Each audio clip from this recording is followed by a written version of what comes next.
In June 2007, ABC News reported on a series of ominously precise grave threats made to different families via cell phones. These families reported that their personal cell phones were being used as a spying device, tracking their every move and giving an anonymous stalker a view into their private life.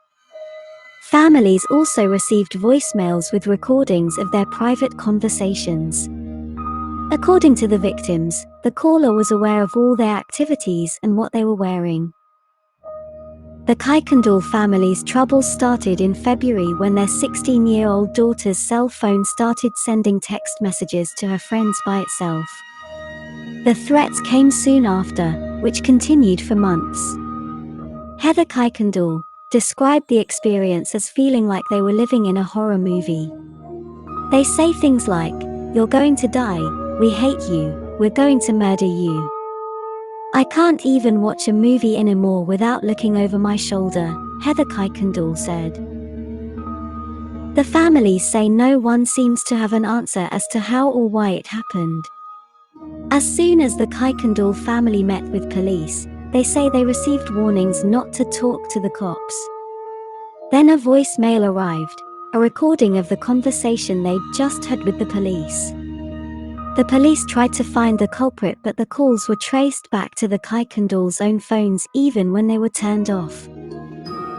McKay, another victim, reported receiving a call from an unknown caller saying they preferred lemons when she was slicing limes in her kitchen.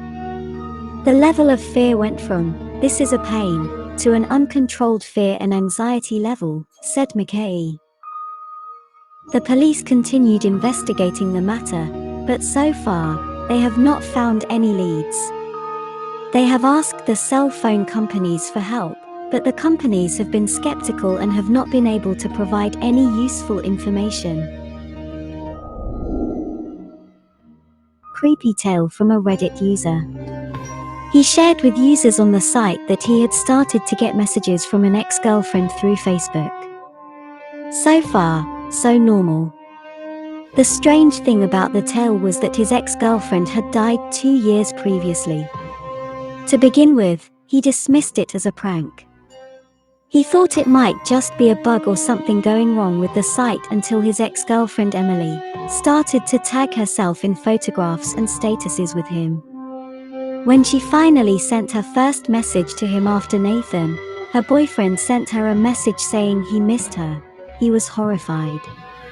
She said, "Just let me walk."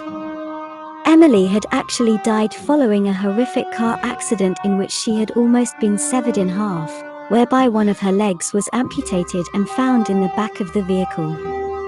The case is still unexplained. A few years ago, my boss went on holiday for a couple of weeks to Spain. Midway through the holiday, he got a phone call from the police informing him that his sister had passed away in a fire in her flat.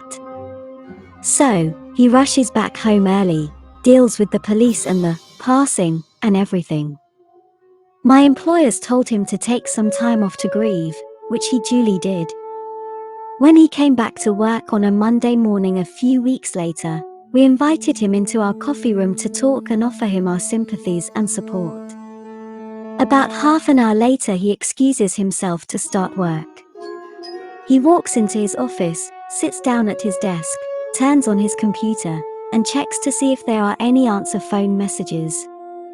And the very first message that plays is his sister, screaming down the phone, help me, I'm trapped, I can't breathe." Still sends chills down my spine to think about it. As you can imagine, he was pretty traumatized.